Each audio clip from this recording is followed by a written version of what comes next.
Hay algunas variantes en la tradición. Algunos creen que es el profeta Natán, el autor del libro de Samuel. ¿Se acuerdan de Natán? ¿Quién fue Natán? ¿Es el que le llama la atención a David?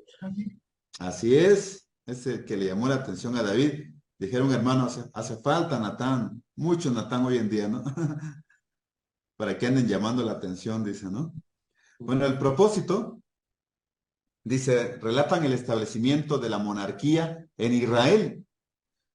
Tal vez un promedio de 490 a 500 años dura la monarquía en Israel. Y empezamos con el primer rey de Israel. ¿Se acuerdan quién fue? Saúl. Ajá, Saúl, el primer rey de Israel, de la tribu de Benjamín. Y el último rey de Israel, ya pensando, bueno, en el Reino Unido, pues fue Salomón. Ahorita le voy a mostrar las imágenes. Se divide el reino y en el reino del norte queda Jeroboam, el primer rey de Israel en el norte, y el último va a ser Oseas. Y en el sur, el primer rey del reino del sur es el hijo de Salomón, que es Roboam. Y el último va a ser Sedequías. Todos descendientes, bueno, en el sur, todos descendientes de la familia de David. Bueno, toda esa etapa de la monarquía, podemos ver gran número de ellos en el libro de Samuel, quien va a relatar el establecimiento de la monarquía con Saúl. Y aquí los tenemos, miren. Tres personajes importantes en el primer libro de Samuel. Bueno, está Samuel, hace rato lo mencioné, el hijo de Ana y Elcana. Su nacimiento es un milagro. Después que el niño nace, después de un tiempo, Ana lo llevó a Silo, que era el centro religioso en aquel momento, donde Elí era el sumo sacerdote, y ahí lo dejó para que Elí fuera como su tutor, como su padre espiritual, como su maestro, como su hermano mayor, como su pastor.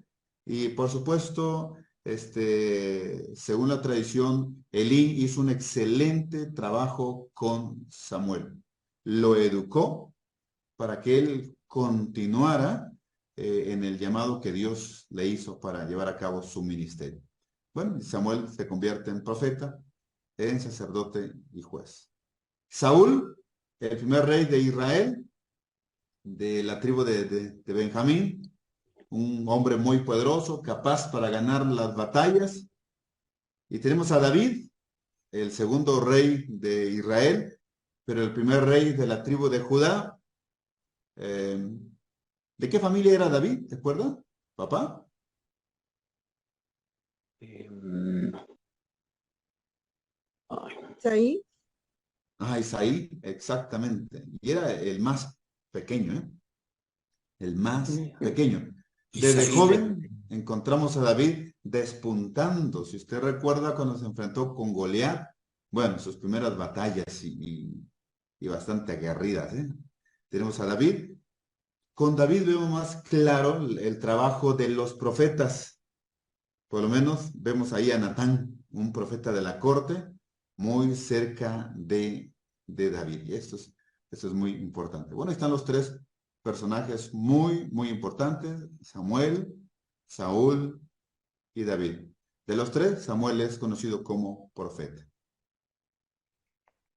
Y segundo de Samuel, bueno, este libro, en la segunda parte, registra el fracaso del rey elegido por el pueblo, es decir, la vida de Saúl. La vida de Saúl. Y describe la entronización del rey elegido por Dios, es decir, David. David significa amado. Hace rato lo mencioné de la tribu de Judá. Y aquí se va a cumplir lo dicho por Dios a Abraham y a Sara, que de los lomos de ellos, él le levantaría reyes y sacerdotes. Reyes y sacerdotes.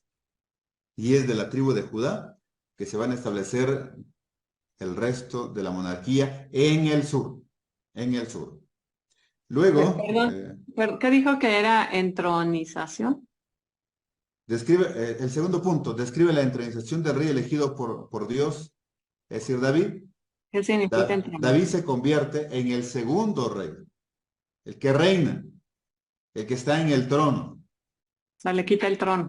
Ajá, el que está en el trono. Así es. Termina Saúl y empieza David a reinar. Y aquí es interesante porque aun cuando David es un joven, de escasos tal vez 17, 20 años, Saúl se da cuenta que Dios ha ungido a David para ser el próximo rey. Y la paciencia de David, esperarse alrededor de 13 años hasta que Saúl muere para poder asumir el trono de Israel como el primer rey de la tribu de Judá. Y tenemos el establecimiento de la casa de David, de donde más tarde vino el Mesías. Dios es quien habla con David y le promete a él una casa, una dinastía. Y Dios habla con David y le dice, ¿sabes qué, David? Nunca faltará un rey que ocupe tu trono.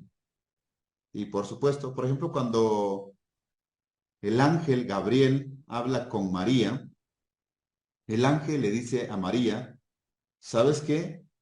Nuestro Señor Dios le dará a tu hijo el trono de David, su padre. El trono de David, su padre, y reinará para siempre.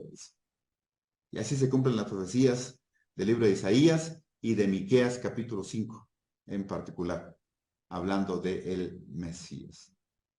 Los reyes.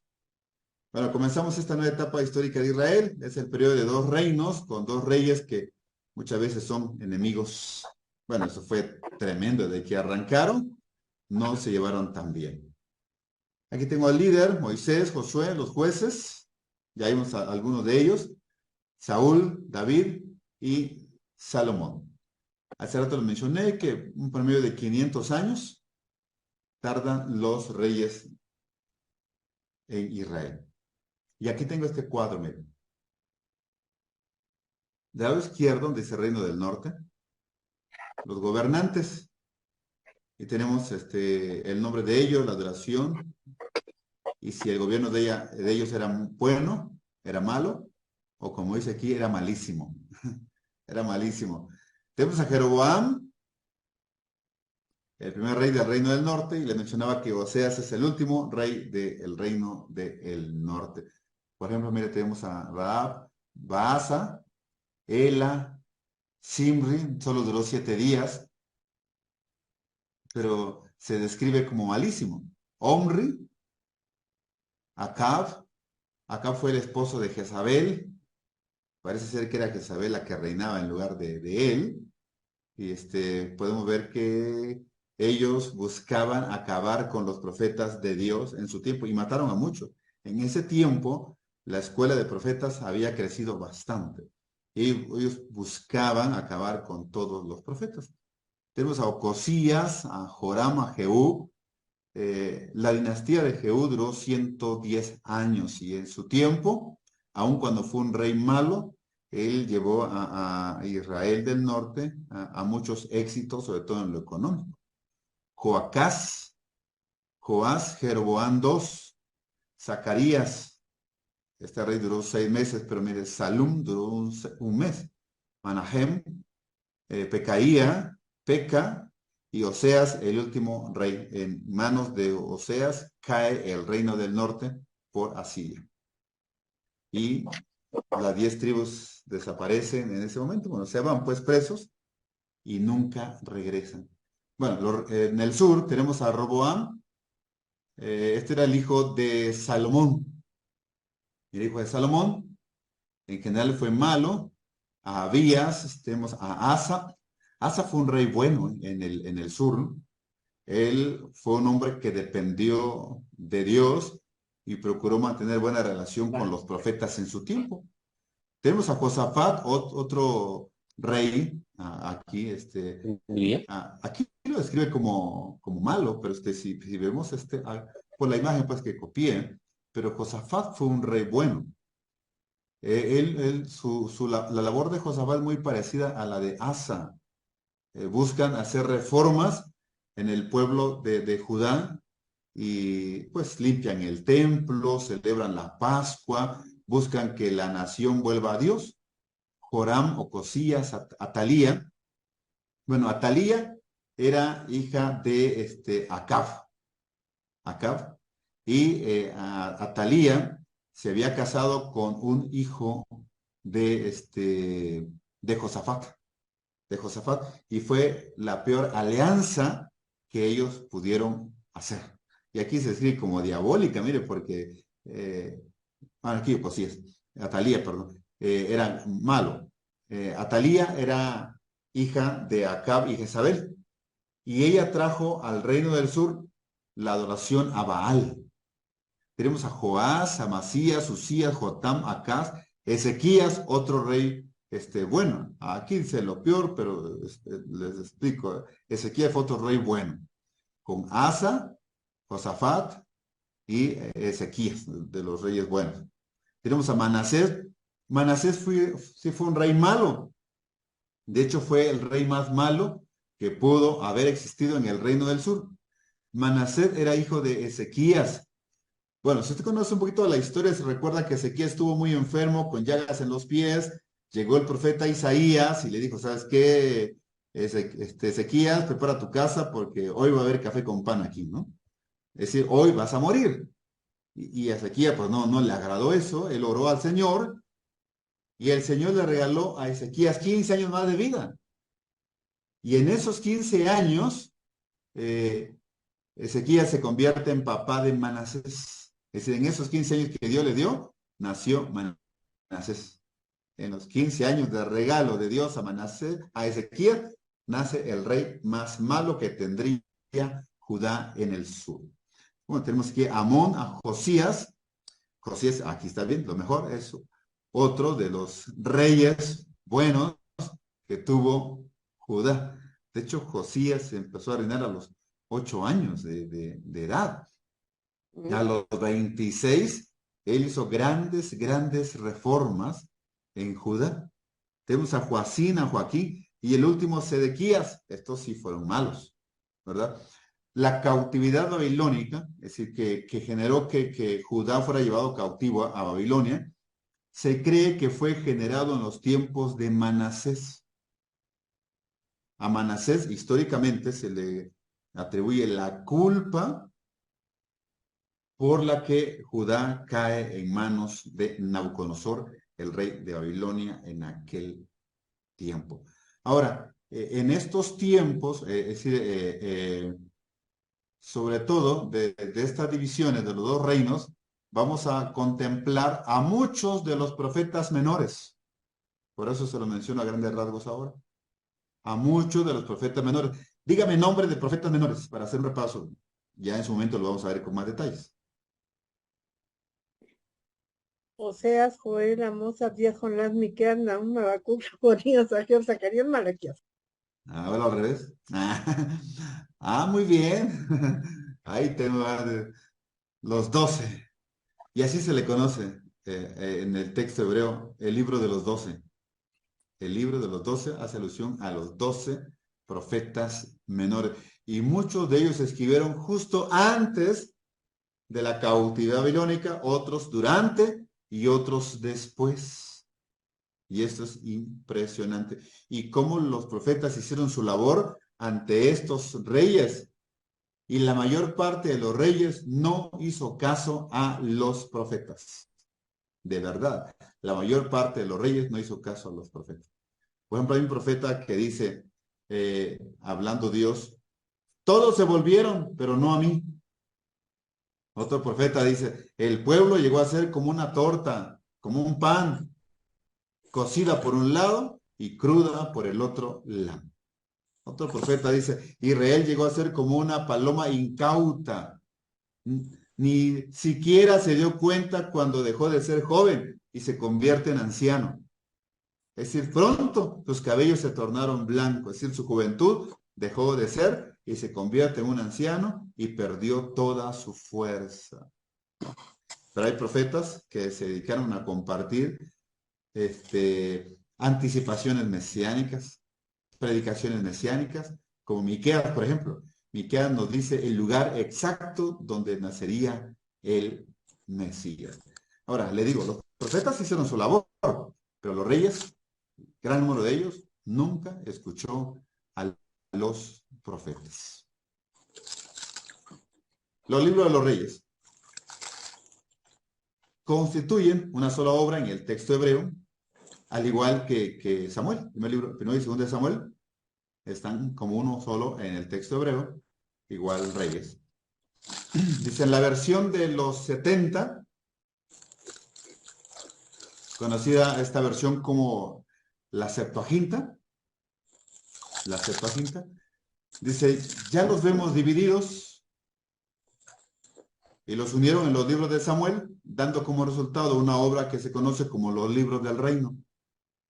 Samuel y Reyes, los libros del reino, que se impone, dice, en las traducciones griegas y latinas, más conocidas, más tarde como versiones griegas latinas. En el Talmud, aparece también la palabra Talmud, que tiene que ver con las tradiciones, se atribuye la autoría de nuestros libros de reyes a Jeremías. Usted recuerda al profeta Jeremías, un hombre muy fuerte, muy duro para hablar. Algunos creen que era un poco introvertido, pero no, la verdad es que sí, era tremendo cuando hablaba. Algunos creen que él decidió estar callado en su ministerio y solo esperaba con tiempos prolongados de oración la voz de Dios para entonces tener todo el valor, todo el denuedo y predicarla con autoridad. Por ejemplo, esa Jeremías que Dios le dice, ¿sabes qué, Jeremías?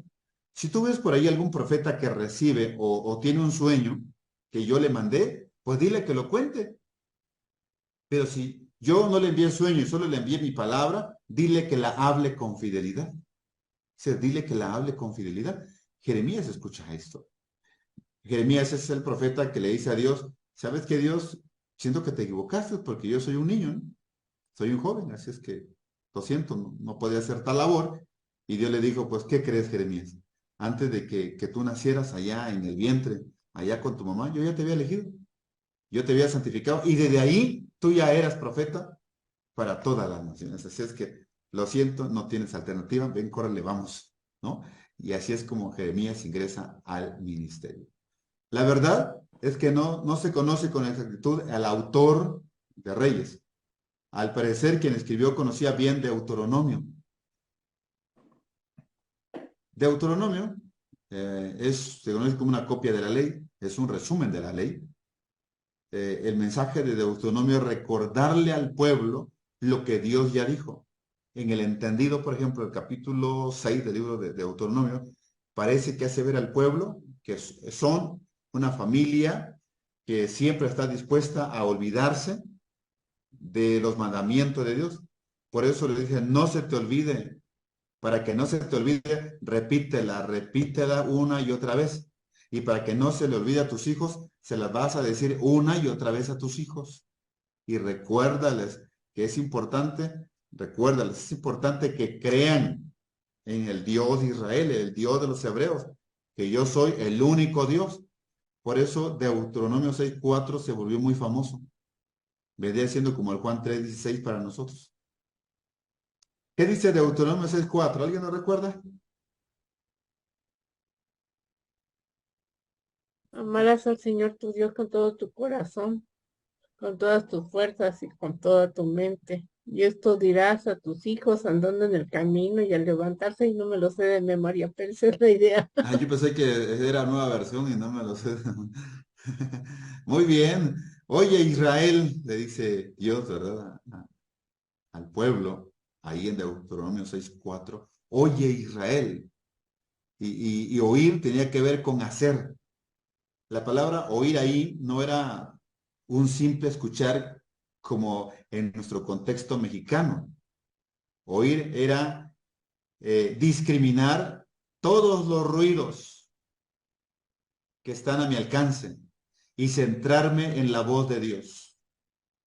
Es decir, vas a escuchar 20 voces, vas a discriminar 19 y vas a escuchar solo la voz de Dios. Ese es oír. Oye, Israel. Es decir, vas a tener a tu alcance por las costumbres cananeas muchos dioses, pero solo escucharás a uno, a Jehová. Esa es la idea. Y oír es hacer. Oye Israel, Jehová nuestro Dios, Jehová uno es. Y amarás al Señor tu Dios, como ya nuestro hermano lo mencionó. Eso es muy importante. Entonces, quien escribe Reyes es un hombre muy versado en la teología de Deuteronomio y otros escritos de los profetas durante ese tiempo, tal vez como los Hechos de Salomón. En 1 Reyes 11:41 se menciona que de la existencia de un libro con ese nombre, los Hechos de Salomón. Las crónicas de los reyes de Israel, ¿se acuerda? Se menciona mucho. O las crónicas de los reyes de Judá. Hay que recordar que los reyes tenían sus historiadores, o conocidos como sus cronistas. Como sus cronistas. Por ejemplo, a nivel nacional entre los bautistas se nombraba antes, no sé ahora, ya no recuerdo, no sé si hay ahora, un historiador, quien se encargaba de actualizar siempre la historia bautista en México. Y era impresionante porque en algunos lugares se leía previo a algunas reuniones y como que te hacía recordar tus raíces, tu historia, ¿no? Y con mucha emoción denominacional se arrancaban las reuniones, ¿no? Ya no lo he escuchado ahora, pero sin lugar a dudas debe haber por ahí algún historiador.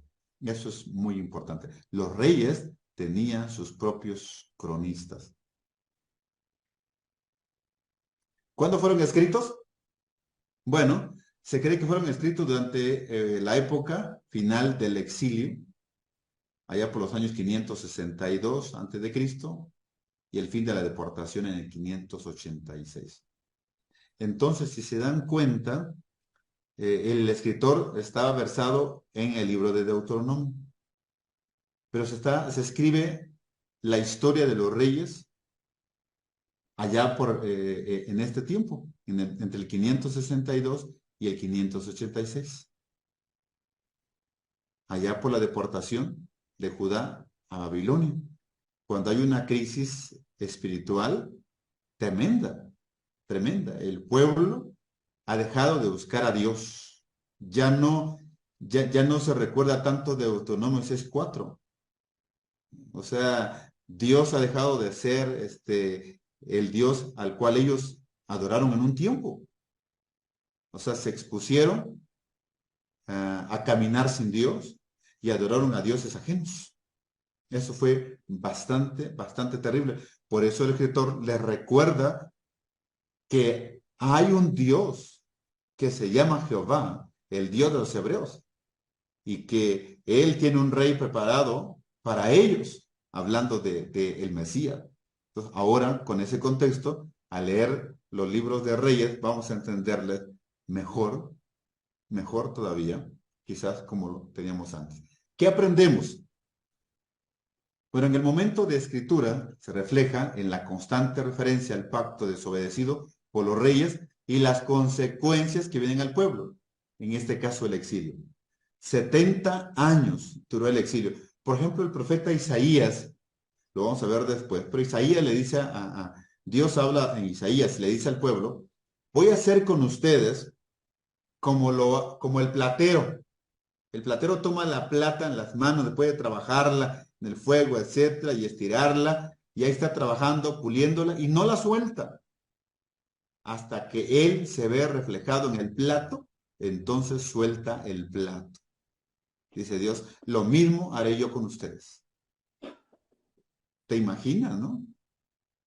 Y digo, Señor, si tú haces eso con nosotros todos los días, no sé si puedo decir qué padre es, ¿verdad? O qué sufrimiento es ser todo eso. Que Dios diga, no voy a soltarles, iglesia, al alfarero, no los voy a soltar hasta que me vea reflejado en ustedes. Y les va a doler, les digo una vez, ¿no?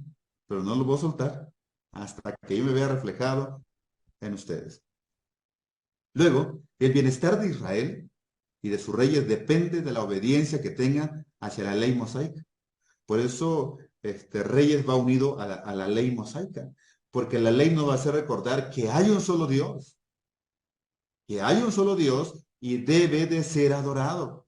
Por eso en el capítulo que es 5 de Deuteronomio nos recuerda los 10 mandamientos dados por Moisés en Éxodo 20. Nos recuerda. Ahora entendemos por qué lo recuerda, porque si hay una diferencia entonces de tiempo, entre el Pentateuco y los reyes. Pero los reyes nos hacen recordar que sí existió un Pentateuco y sobre todo que sí existió un libro de nombres de Deuteronomio. Y eso entonces le da validez a Moisés y a toda su teología y a todo su arsenal doctrinal. Dice, todos los reyes son juzgados. Bueno, leo el tercero. La tradición deuteronomista enfatiza el pacto y la obediencia a este como condición para la bendición de Dios.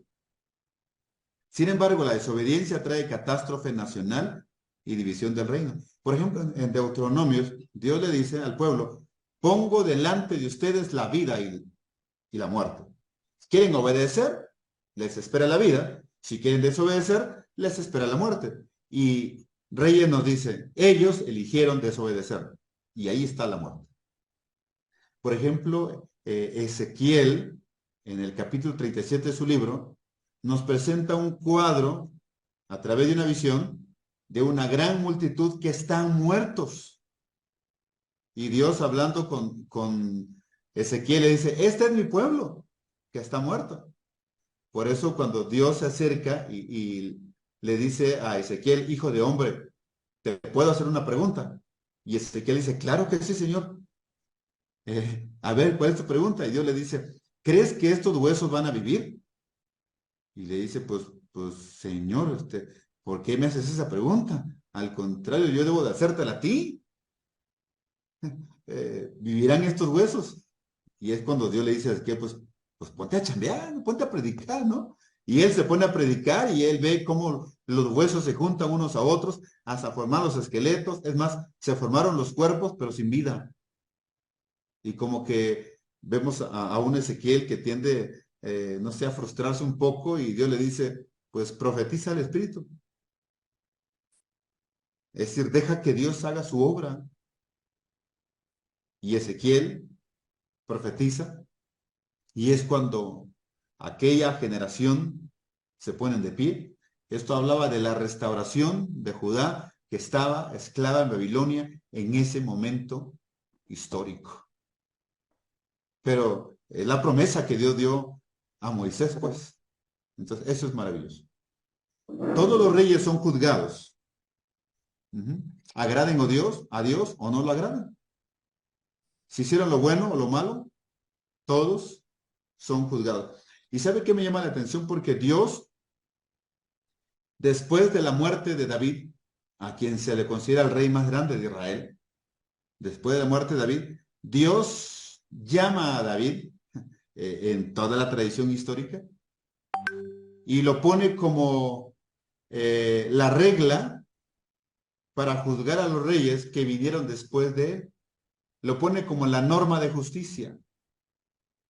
Si usted recuerda un poco de la historia, haga de cuenta que Judá pecó, se llenó de idolatría y Dios se enoja.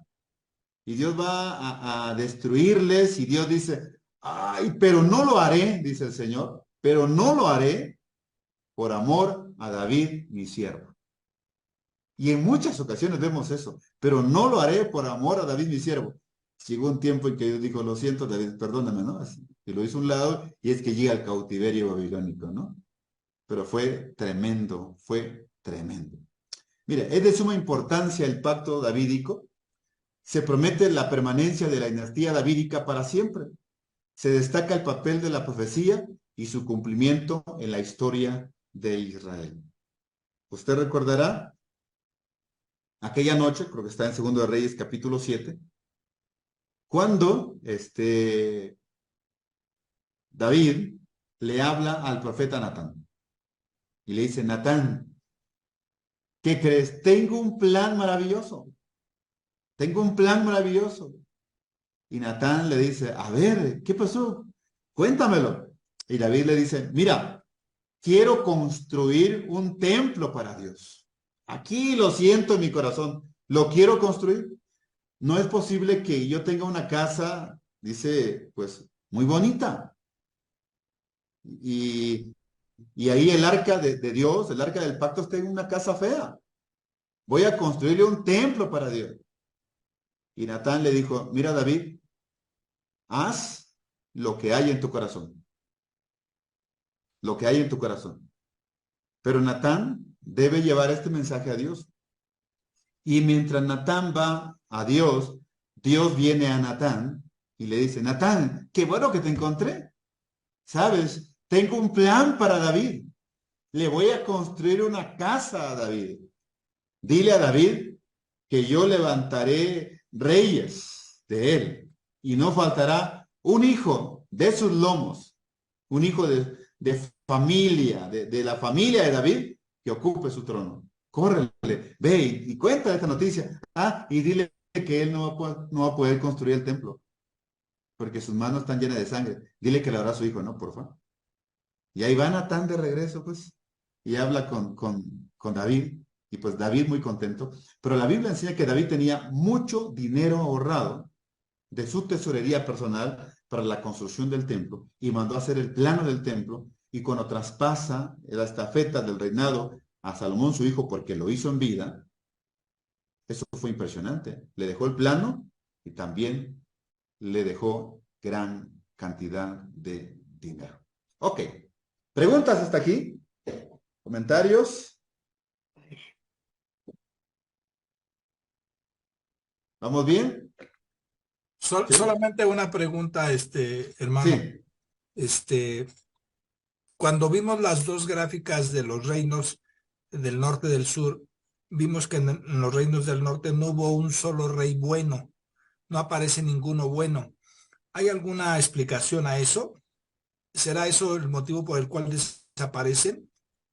Ok, fíjate que a los del norte, empezando con Jeroboam, Jeroboam originalmente llegó a ser un tipo amigo de Salomón, entre comillas, pero tenía malas intenciones.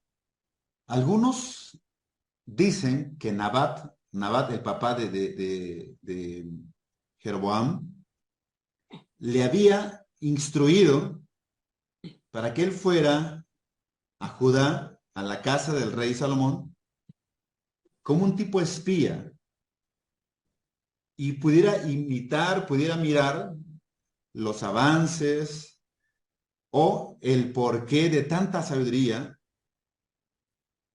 y quizás en algún momento dado de la historia, Jeroboam pudiera convertirse en uno de los 12 gobernadores que Salomón llegó a tener.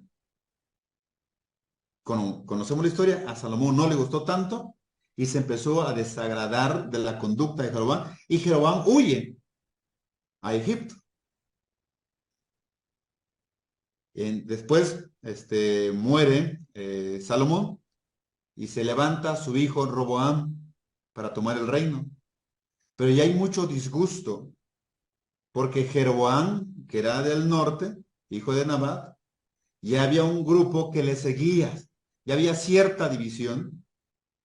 Y entonces cuando se entera que muere Salomón, viene al norte, junta a su gente y es el vocero de ellos, y es cuando le lleva la propuesta a Roboam que por favor puede bajarle los impuestos y los trabajos al pueblo, y que el pueblo está dispuesto a servirle. Y usted sabe que Roboam busca respuestas con los jóvenes y con los ancianos, y pues no se logró nada. 3 días después regresa Jeroboam y Roboam da la respuesta, pero no le agradó a Jeroboam la respuesta. Roboam le dijo, ¿saben qué? Yo voy a seguir los principios de mi padre Salomón, y así es que todos siguen siendo mis esclavos y no voy a bajar de los impuestos y seguirán trabajando duro. Eso no le agradó. Los ancianos le dijeron a Roboam, escúchales, haz lo que ellos están pidiendo y ellos te van a servir. Pero él obedeció a sus amigos, los jóvenes. Y dice la Biblia, y así es como se dividió el reino de Israel. Así es como la casa, dice, de José, que era la del norte, se divide, y entonces la casa de David queda en la parte de abajo. Y así es como Roboam se convierte en el primer rey del reino del sur, y Jeroboam se convierte el primer rey del reino del norte. Y para que la gente del sur no vaya al norte, perdón, al revés, para que la gente del norte no venga al sur, a Jerusalén, a adorar a Dios, lo que hace Jeroboam es que construye dos altares y dos becerros de oro. Uno lo pone en Dan y otro lo pone en Betel. Y así es como fortalece la idolatría en el norte. Y los sacerdotes levitas son quitados del ministerio.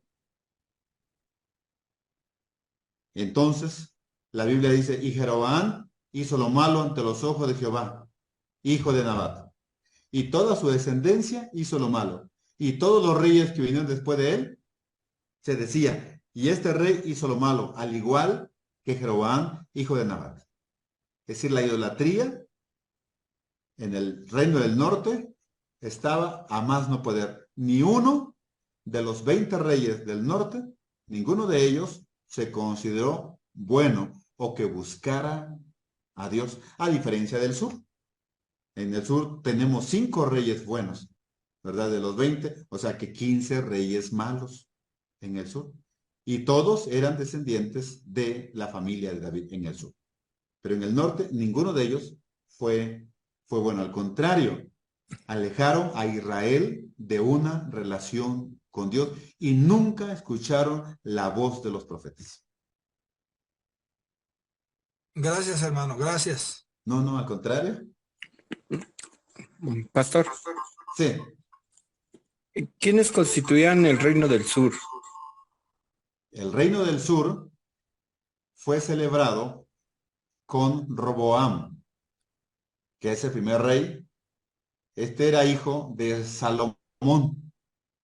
Roboam pudo haber sido el cuarto rey del Reino Unido, pero bueno, no escuchó al pueblo, entonces se constituyó en el primer rey del Reino del Sur, empezando con Roboam, y el último rey fue Sedequías. Fue Sedequías. Hace un rato que mencionaba la lista, aquí está, miren. Empezando con Roboam, y tenemos toda la lista acá, hasta Sedequías. 20 reyes. Todos estos, no incluyendo a Atalía. Atalía, recuerden que se conoce como la reina del sur. Así se le conoce, ¿eh? La reina del sur. También se le conoce como la usurpadora. Digo, ¿verdad? Usted va a decir, ya vi las dos, pero no, no.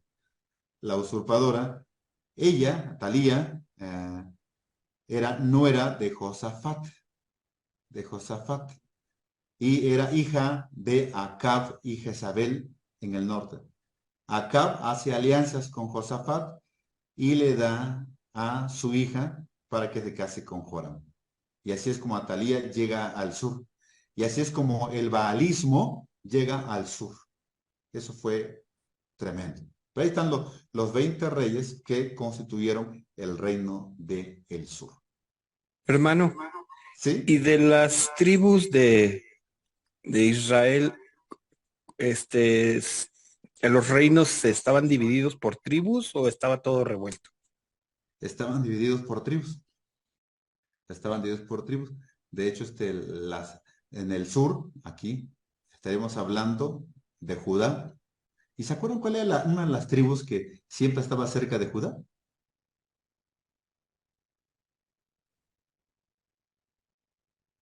Benjamín. Judá y Benjamín. Y las otras 10 estaban en el norte. Entonces, cuando la Biblia dice que el reino del norte fue llevado cautivo, se refiere a las 10 tribus, no incluyendo a Judá y a Benjamín. Y es en el sur, donde está Judá, de donde viene David, de donde vienen todos estos reyes. Estos del norte, ninguno de ellos es familia de David. Ninguno de ellos es familia de David. Por eso cuando Jesús nace, el rey de Israel en ese momento es Herodes el Grande, que no era de la familia de David. No era de la familia de David. Por eso se cumple la escritura, le decía hace rato, cuando el ángel habla con María y le dice, nuestro Señor, el Rey Todopoderoso, le dará a tu hijo el trono de David, tu padre. Y se cumple lo que dice Isaías capítulo 11, versículo 1, hablando del profeta, que Dios no dejará el tronco de la familia de Isaí sin un retoño. Y ese retoño, ese hijuelo, es el Mesías. También de la tribu de Judá o del reino del sur. Deja regreso. ¿Alguna pregunta más? ¿Todo bien? Seguimos. Ok. Bueno, la literatura profética, la hebrea, tiene valores teológicos y religiosos. Entonces, sí vale la pena leer a los profetas. ¿Por qué? Ellos fueron hombres fieles, hombres sencillos, hombres letrados en muchos casos, con virtudes espirituales y éticas, enseñanzas prácticas y relevantes, que contribuye positiva y de manera significativa a la vivencia política y sociales, en la vida eclesiástica como para la sociedad. ¿Cuántos no hemos predicado sobre la vida de un profeta? O estudiar la vida de un profeta, que vale la pena. Los Nabim, la palabra Naví es profeta, Nabim, profetas, así en plural. Los profetas llamados, dice acá, profetas anteriores, tradicionalmente identificados como los libros históricos. Aquí tenemos a Josué, a Jueces, primero y segundo de Samuel, primero y segundo de Reyes. Son los libros llamados por la tradición judía hasta el día de hoy en el texto hebreo como profetas anteriores o los primeros profetas. El profetismo en Israel es conocido como una fuerza determinante y extraordinaria que contribuyó al desarrollo del judaísmo. Les mencionaba en la clase anterior que la tradición reconoce a Ezequiel, el profeta Ezequiel, como el padre del judaísmo. Entonces, sí es muy importante eso. El profetismo en Israel es una fuerza determinante y extraordinaria que contribuyó al desarrollo del judaísmo y al nacimiento, crecimiento y ministerio de las iglesias. De hecho, el apóstol Pablo, si no estoy mal, le dice a los efesios que estamos fundamentados, o nuestro fundamento es Jesucristo, pero también dice los profetas, ¿se acuerdan? Los apóstoles y los profetas, dice él, ¿no? Entonces, esto es muy importante. Entonces, la vida y enseñanza de los profetas también fortaleció el inicio de la iglesia en el primer siglo. Los profetas le dieron énfasis a los valores de la paz.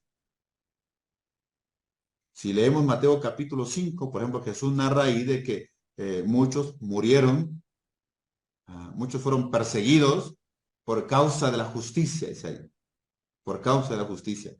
Dice, los profetas le dieron énfasis a los valores de la paz, la justicia, la dignidad humana y la esperanza que generan una experiencia religiosa saludable, grata, sana, transformadora y liberadora.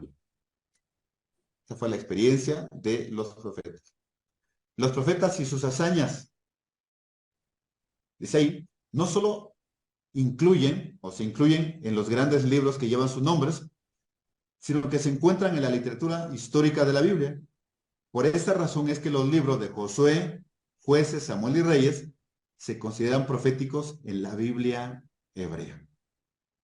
Aparte que encontramos en estos libros, de Josué hasta Reyes, varios profetas que aunque no escribieron ningún libro, fueron grandes profetas de Dios para su época, para su tiempo y para hacer que Israel en su momento volviera a Dios. Se dice en la tradición que los profetas, su mensaje central era hacer que el pueblo se volviera a Dios. Cuando un profeta veía al pueblo o a una familia del pueblo de rodillas, orando, regresando al camino de Dios, se dice que el profeta se daba por bien servido en el buen sentido de la palabra, y el profeta decía, Dios ha sido glorificado y yo estoy cumpliendo con mi trabajo. Y se dice que así debería ser el pastor hoy en día, el evangelista, el misionero, el maestro, todo creyente, cuando veamos alguna persona, una familia que está siendo redimida por la sangre de Cristo, que se está convirtiendo al cristianismo de todo corazón, y nosotros podemos decir, estoy cumpliendo mi ministerio, porque una persona se está entregando ahora a Cristo Jesús. Por ahí debería ser o recordarse la historia de nuestro ministerio. Dice, esas narraciones proféticas tienen gran importancia teológica y espiritual para la comprensión del mensaje de la Biblia y para la evaluación adecuada de la fenomenología de la religión en general. Así es que ahí está el pueblo de Israel, lleno de una vida profética demasiado práctica. Demasiado práctica. Ok, vamos a ver algunos ejemplos, en casos concretos como a Samuel, vamos a estar regresando, le dije hace 15 días, como tipo espiral, subimos y bajamos para ir confirmando el conocimiento.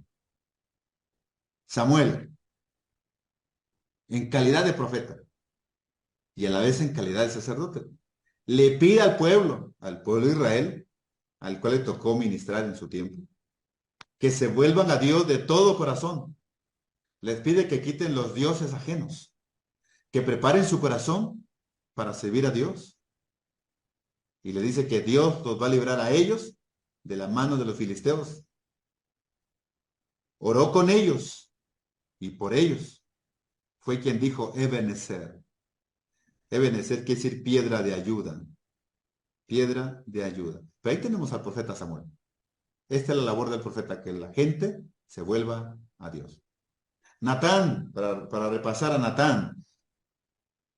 David habla con Natán sobre el arca del pacto y su deseo de construir la casa de Dios. Natán le dijo, haz todo lo que hay en tu corazón. Dios le dijo a Natán, dile a mi siervo David que le voy a edificar casa. Uno de su linaje reinará sobre su trono para siempre. Por eso aquella desesperación quizás histórica, cultural, teológica, yo no sé, tal vez una frustración de la nación de Israel, por lo menos de Judá, cuando llega al cautiverio babilónico y muere el último rey descendiente de David, que era Sedequías, y hasta que Jesús aparece como el verdadero rey de reyes y el señor de señores, cuando aquellos reyes le dicen a Herodes el Grande, ¿dónde está el rey de los judíos que ha nacido hoy? ¿No? Para cumplirse la profecía que Dios le hizo a David por medio de Natán y por supuesto en todos los profetas. Elías, bueno, no hemos hablado de Elías, vamos a hablar un poquito acerca de él. Entre su labor profética, mire, predice un tiempo sin lluvia en Israel del norte, allá en el tiempo del rey Acab. Él dijo, no habrá lluvia ni rocío, sino por mi palabra. Vea nada más. No habrá lluvia ni rocío, sino por mi palabra. Está como dijera Elías, ¿no? Se tenía que decir y se dijo, algo así, ¿no? Luego, una viuda de Sarepta le da de comer una torta. Y Dios multiplicó la harina y el aceite. Usted recuerda, Elías tiene hambre y llega a casa de esta mujer. Esta mujer solo piensa preparar una torta y dejarse morir con su hijo. Y Elías le dice, pues dame de comer, ¿no? Pues no hay más. Pues la primera torta que prepares es para mí, le dice. Ahí está. Y Dios multiplicó la harina y el aceite. El niño de esta mujer muere y Elías lo resucita. Luego se enfrenta con los profetas de Baal. 450 profetas de Baal y 400 profetas de Acera. 850 profetas en total que no adoraban a Dios.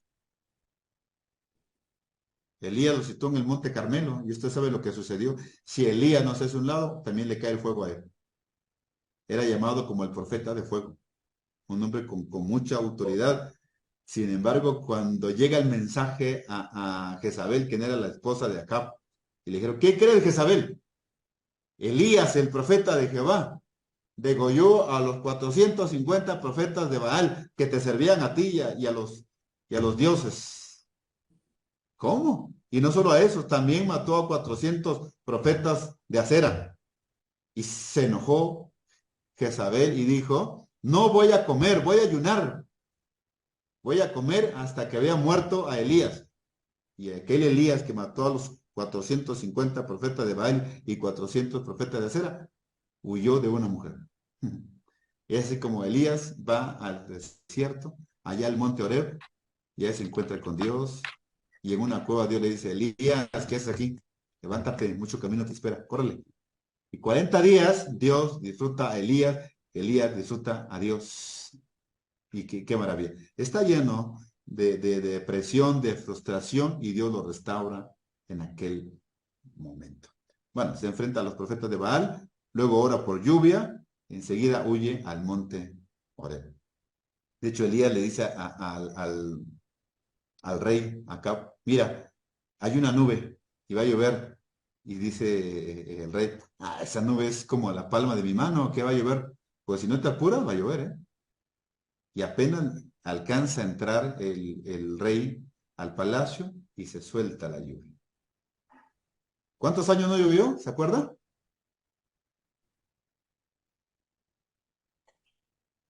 Pregunta de examen.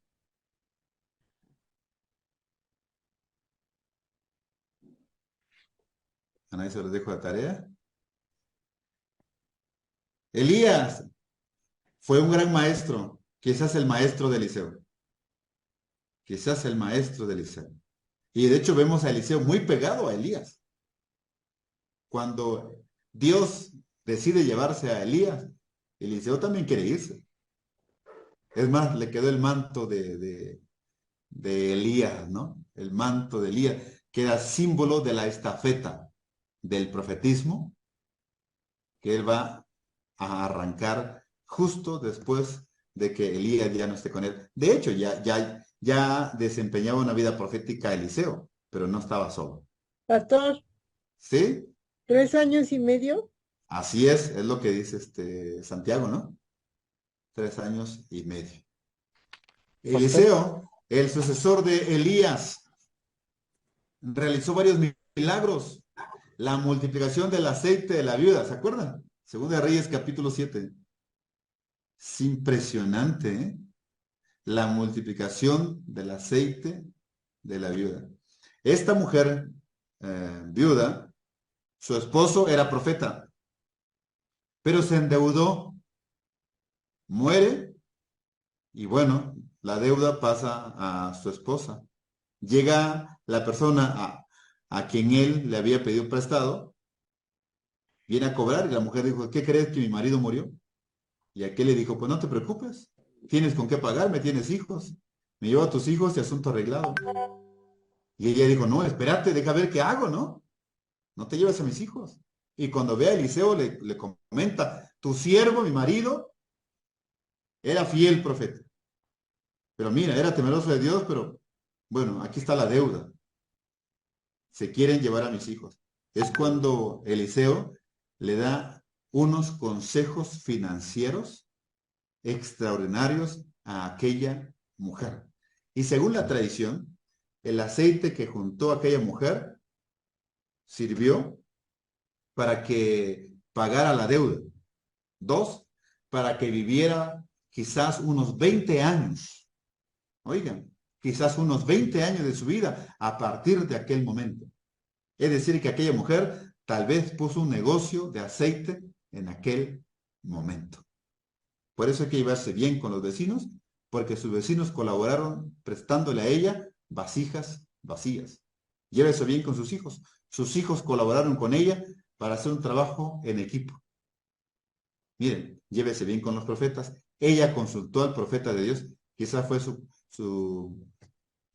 un gran consejero financiero en aquel momento, que aquella mujer salió de la crisis económica, pagó su deuda gracias al consejo del profeta Eliseo.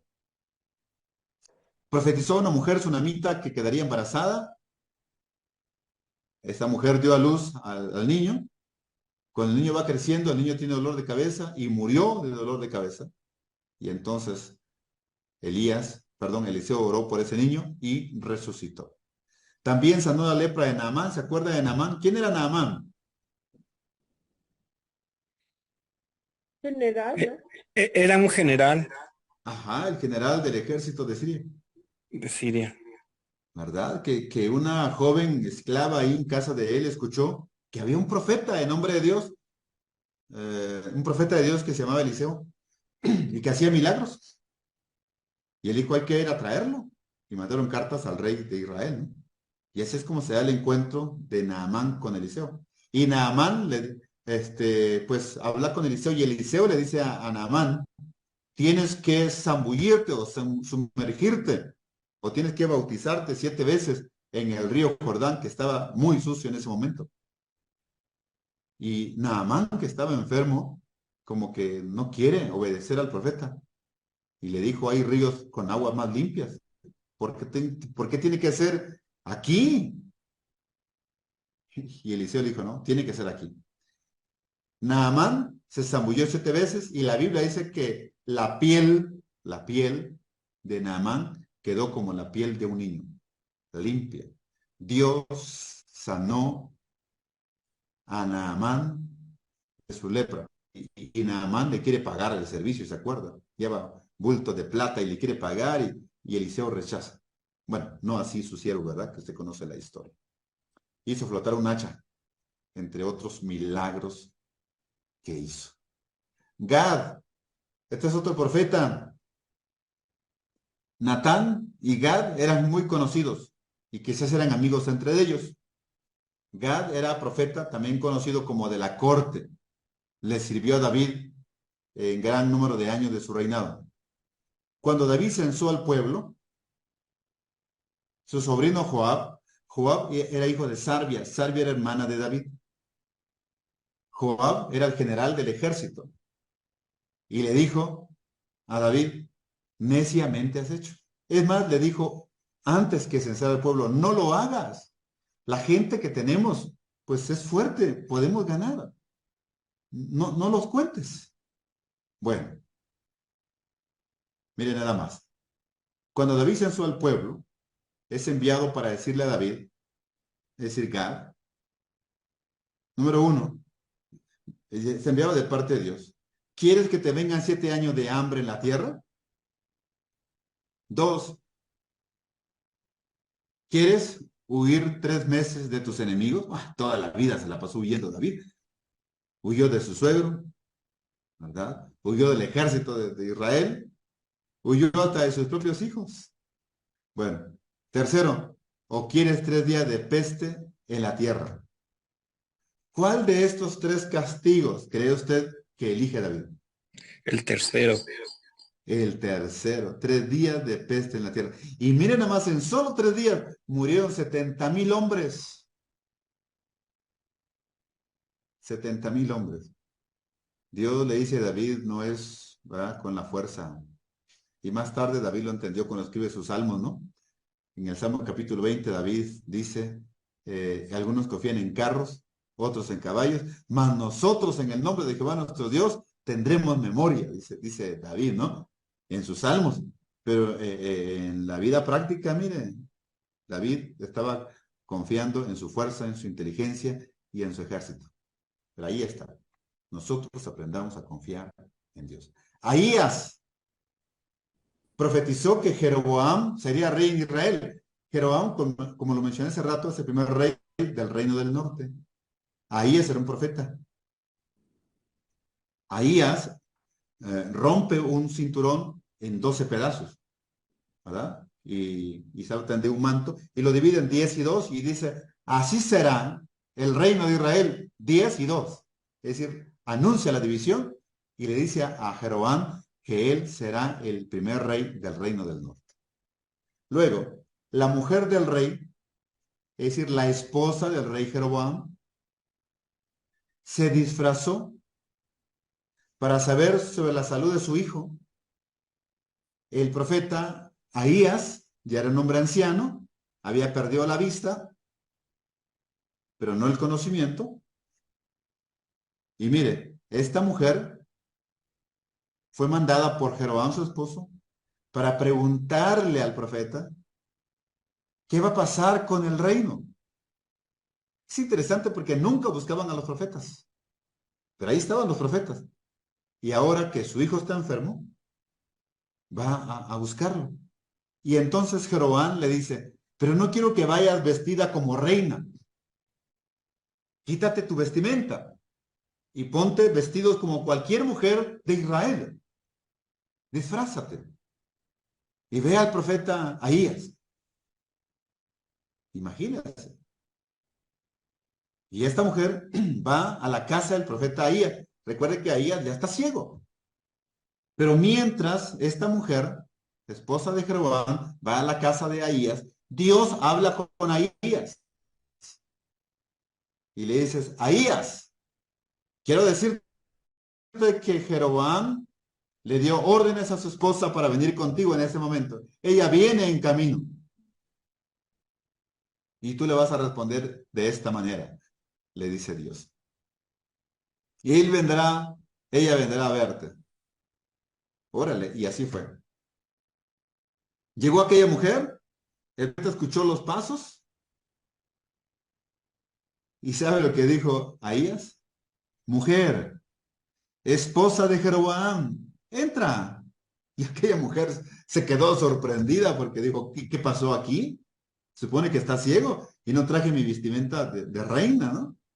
Pero bueno, Ahías le dijo, sea que vienes. Quiero decirte que tu hijo va a morir, ¿no? Y le habla de algunos desastres que vendrán a la nación de Israel. Ahías es conocido como un gran profeta de Dios en Israel del norte. Vidente le llaman algunos.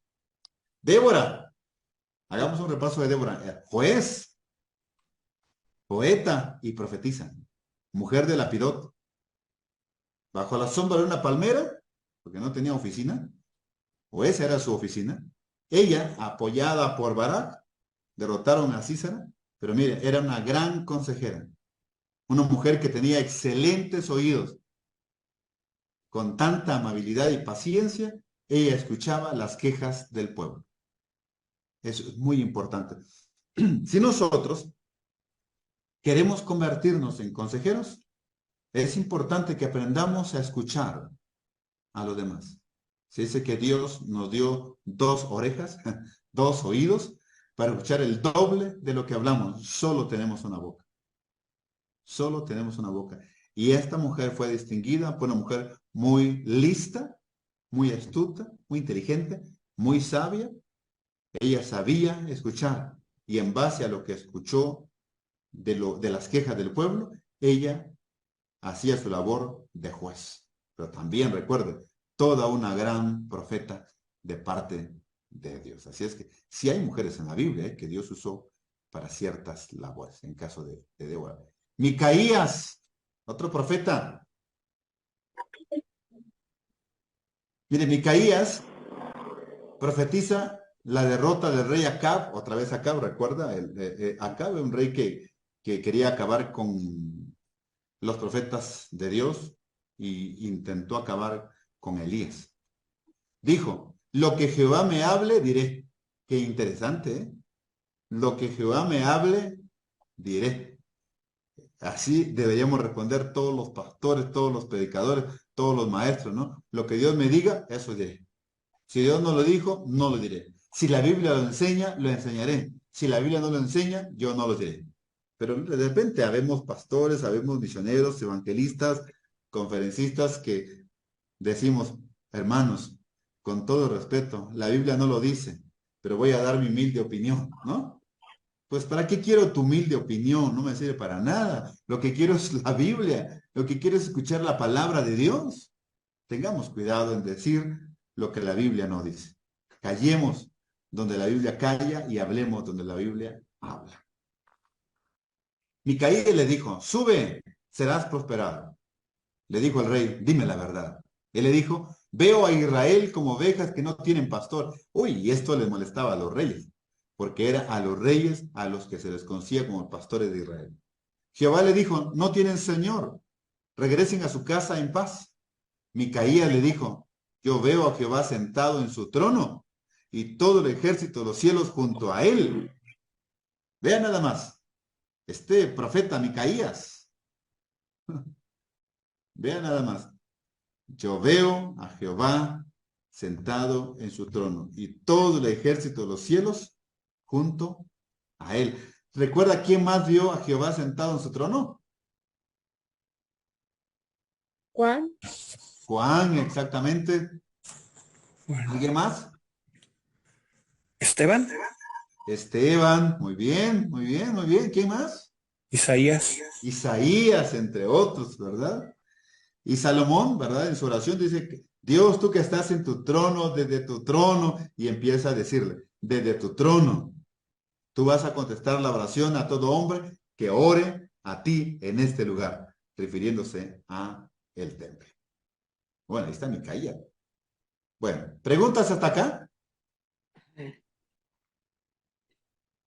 Pastor, Sí. ¿por qué es castigado David cuando censa al pueblo? ¿No podía hacerlo o qué?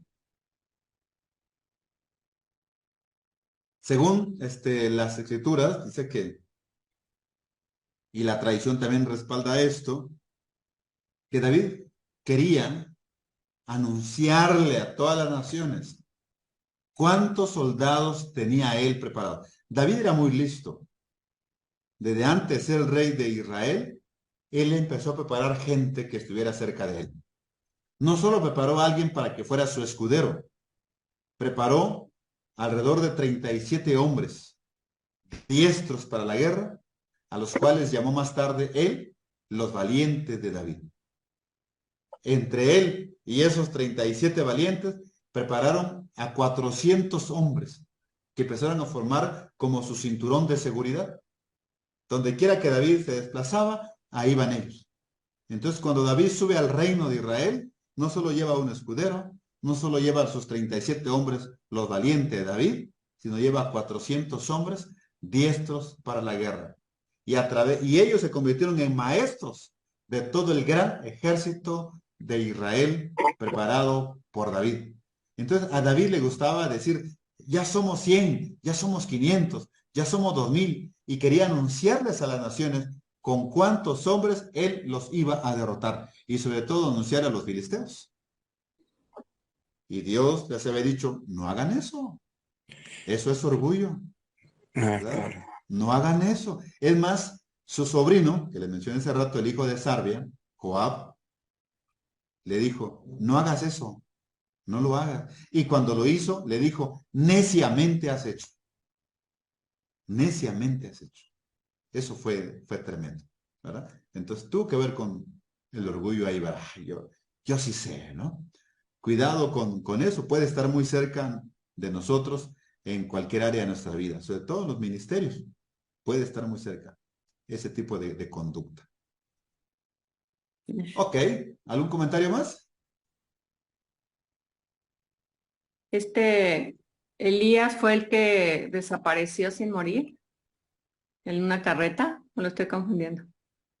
Carros de fuego. ¿En el carro de fuego? Una carreta así de paletas. Carros de fuego. Y ahí se puede meter paletas, ¿eh? En un carro de fuego que En un torbellino, el dice, Señor ¿no? lo llevó, pero no Ajá. se dice que haya muerto. No, dice ahí que Dios lo llevó, exactamente. Es Claro. Pero por si es ejemplo, Elías. ajá, Elías, exactamente. Fue un evento extraordinario, único, ¿verdad? La manera en que Dios lo lleva. La tradición judía, hebrea, dice pues que no fue al cielo, o sea, que no es al cielo donde Dios lo llevó, ¿verdad? Porque en el cielo no hay ninguna persona en este momento, porque la persona muere, es sepultada y el espíritu solamente vuelve a Dios. Y todas las personas irán al cielo después de la resurrección. Así lo explica la tradición judía, ¿verdad? Y ya entramos en temas de Jesús, de su segunda venida. Juan 14, cuando Jesús dijo, si yo me voy, vendré a vosotros y entonces los llevaré. Pero cuando regrese, entonces los llevaré. O lo que dice Pablo a los de Tesalónica, cuando Cristo venga, cuando Cristo venga, habrá resurrección. Pero dice, los muertos en Cristo, o sea, los que durmieron, los que están muertitos, todos resucitarán para estar con Cristo por toda la eternidad. Bueno, es muy larga y ahí empieza la explicación hebreo-judía. Pero sí, la Biblia enseña lo que usted comenta, hermana Lupita, de que Dios llevó a Elías en un torbellino de fuego, ¿verdad? Pastor, Es un caso muy especial. ¿Sí? es probable que fuera al seno de Abraham. No sé cuál sea el seno de Abraham, ¿no? ¿No es el que explica Jesús en la historia de Lázaro y el rico? Bueno, ahí sería especular, ¿verdad? No hay ningún pasaje de la Biblia que diga, y Elías fue llevado al seno de Abraham, ¿no? Porque no he Claro. escuchado hasta ahora que la tradición, ¿verdad? Deje y luego le pregunto a alguno de maestros por ahí, si la tradición judía hasta el día de hoy tiene algún dato sobre eso. Lo que escuché fue lo que les comentaba, pero esto otro no lo he escuchado, ¿eh? No está descabellada la idea, pero sería bueno investigar para ver qué dice la tradición, o si hay alguna tradición que haga algún comentario respecto a esto, que es muy posible, ¿verdad? Ok. ¿Algún comentario más? O entramos al repaso general. Otro comentario. Cuando Jesús Sí, sube al monte y está orando y aparecen tres personas y ven a Moisés, a Elías y no y a me acuerdo Jesús. quién más, y a Jesús, Ujú, es el mismo Elías, que representa a los profetas, ¿no? ujú. Elías representa a los profetas y Moisés representa la ley. Y Jesús Ujú. representa la gracia. De hecho, Juan en su Evangelio dice, entre los versículos 14 al 18, la ley por medio de Moisés fue dada, pero la gracia vino por medio de Jesucristo. Por ejemplo, en el tiempo de Jesús, tanto la ley y los profetas, recuerde que la Biblia hebrea se divide en tres, el Pentateuco, ¿verdad? La ley y los profetas o los escritos ahí. Y para el tiempo de Jesús, la fuerza teológica, doctrinal, este, está muy fuerte. Creer en Moisés casi era como creer en Dios, ¿va? Y tenían a Moisés y los mensajes de Elías muy cercanos, muy fuertes. De hecho, Jesús jamás contradijo a Moisés, jamás, ¿verdad? Al contrario, Jesús hace referencias a Moisés. Y en una ocasión Jesús dijo, Moisés dijo, mas yo os digo. Jesús es la única persona que está sobre la teología de Moisés mismo. Ahora, ahí en el monte de la transfiguración aparece Elías y aparece Moisés, pero luego desaparecen y queda Jesús solo. Y entonces hay una voz del cielo que dice, este es mi hijo, a él oíd, a él oíd. ¿No? No es Moisés, no es Elías, a él oíd. Este era el mensaje que Dios nos dio en ese momento del ministerio de Jesús. ¿Okay? ¿Algo más sobre los profetas? Veamos el mensaje. Ajá, ¿sí? Eh, Digo, ya nada más para redondear un poquito a lo mejor la idea de estas últimas cuestiones. Entonces, al morir, eh, el cuerpo pues queda sepultado, cremado. La porción de espíritu regresa a Dios. ¿Qué le sucede al alma? Ok. Mire, el asunto es que nosotros tenemos una mentalidad griega y los griegos creen que el hombre es tripartito, que el hombre es tripartito dividen en cuerpo, alma y espíritu. Decían ellos es que el espíritu se comunica con Dios, el alma con la naturaleza y el cuerpo con seres humanos. Así hablaban ellos, ¿no? Y decían, el cuerpo es la cárcel del alma y del espíritu. Ok, pero los hebreos, ellos creen, hasta el día de hoy, que el hombre es una unidad. El hombre es cuerpo, por supuesto, el hombre es alma, el hombre es espíritu. Y cuando uno va un poquito a Génesis, leyendo al profeta Moisés, el profeta Moisés escribe Génesis. Y por ejemplo, en Génesis capítulo 2, versículo 7, el profeta Moisés nos narra cómo fue creado el hombre. Nos dice que Dios juntó tierra, él, del polvo de la tierra, él hizo un hombre, les hizo el cuerpo del hombre, y entonces dice el profeta Moisés que Dios sopló en la nariz de aquel hombre aliento de vida. La palabra aliento ahí es espíritu, y dice Génesis 2:7, y el hombre llegó a ser un ser viviente. La palabra ser ahí podría traducirse alma viviente. Entonces, el hombre es un alma en general. No es que sean tres partes. Entonces, la tradición judía ve al hombre como una unidad. Por ejemplo, el salmista, el Salmo capítulo 100, el capítulo 103 dice, bendice alma mía a Jehová. Habla de una totalidad. Ezequiel 18:4 dice, el alma que pecare, esa morirá. El alma que pecare, esa morirá. Y Eclesiastés capítulo 12, versículo 7, dice que cuando la persona muere, ahí dice Eclesiastés 12:7, el polvo vuelve a la tierra como era, y el espíritu a Dios que lo dio. ¿Cuándo empieza la vida? Cuando dice Génesis 2:7, y sopló Dios. Dios sopló, ¿qué sopló? Aliento de vida. Y ahora dice Eclesiastés 12:7, y vuelve a Dios, ese aliento, ¿no? Regresa a Dios. Ahora, la Biblia dice, por ejemplo, en 1 Tesalonicenses capítulo 4, versículo 16, traerá Dios con Jesús a los que durmieron en él. Para el hebreo es una totalidad del ser humano, entonces es la totalidad del ser humano quien tiene la vida de parte de Dios, quien es perdonado de parte de Dios, quien es salvado de parte de Dios. Pero si pensamos como griegos, si empezamos a dividir si el cuerpo acá y el alma, ¿no? El alma es una totalidad. Cuando la Biblia dice bendice alma mía a Jehová, está hablando de la totalidad. Por eso, las iglesias del primer siglo, las que tenemos en el Nuevo Testamento, Gálatas, Efesios, Tesalónica, eran pues colonias grecorromanas. Así, y ahí se convierten personas no, griegas o no judías al cristianismo. Y personas que eran judías se convierten al cristianismo.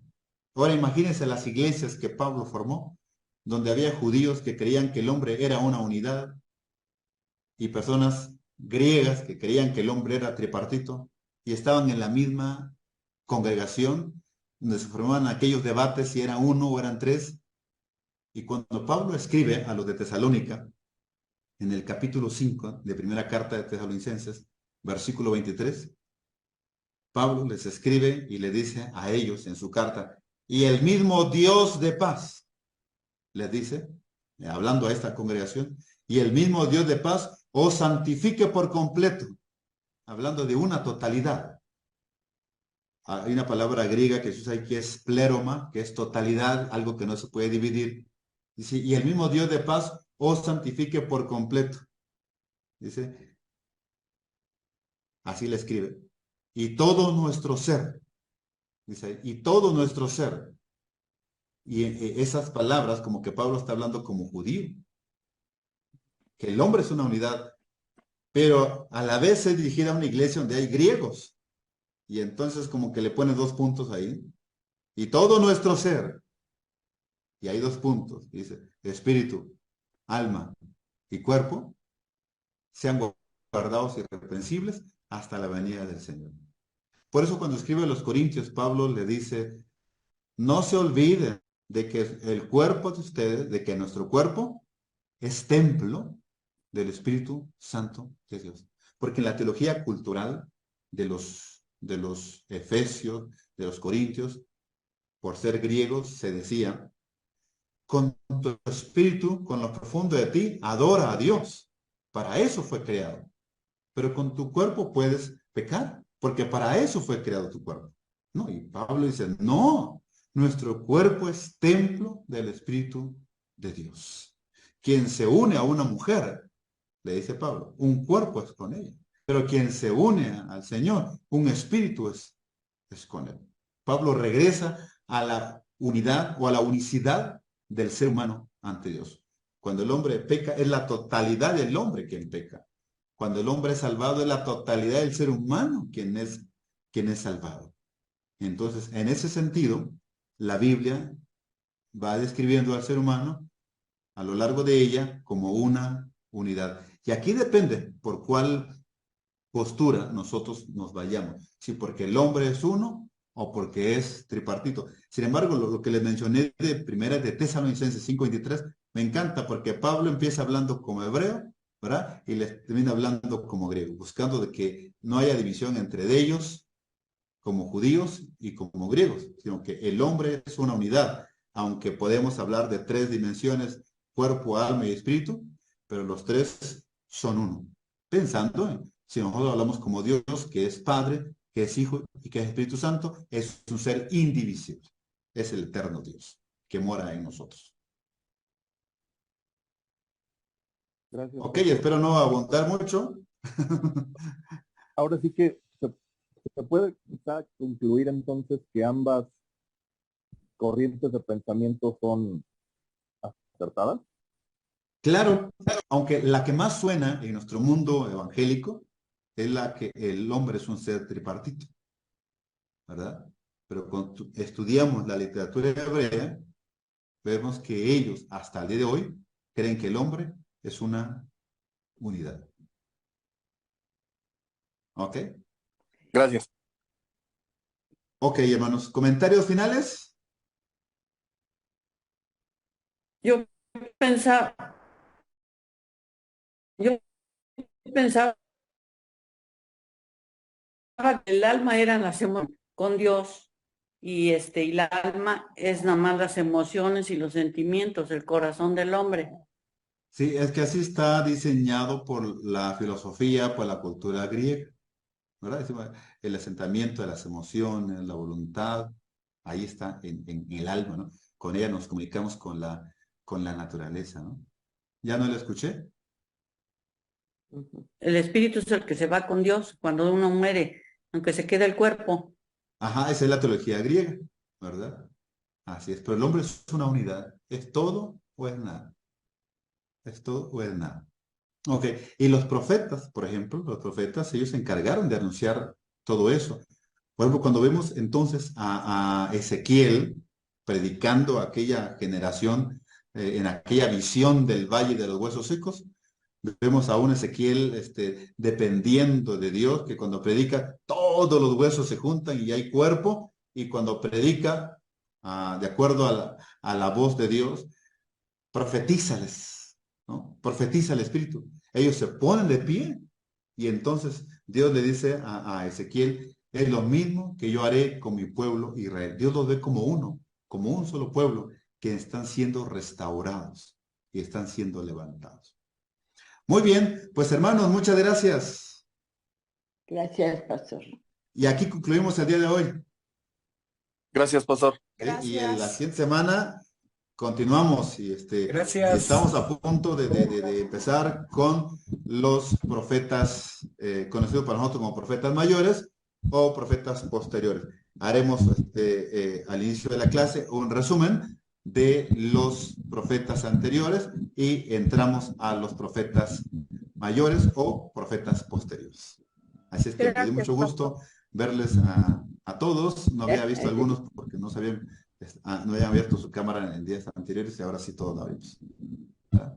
Que Dios los bendiga mucho, Pastor Miguel. Saludos a todos. Muchas Igualmente, bendiciones. hermano. Dios los Saludos. bendiga. Hasta luego. Gracias, Gracias, pastor. Lupita. Gracias, pastor. Hasta Gracias, luego. pastor. Hasta luego.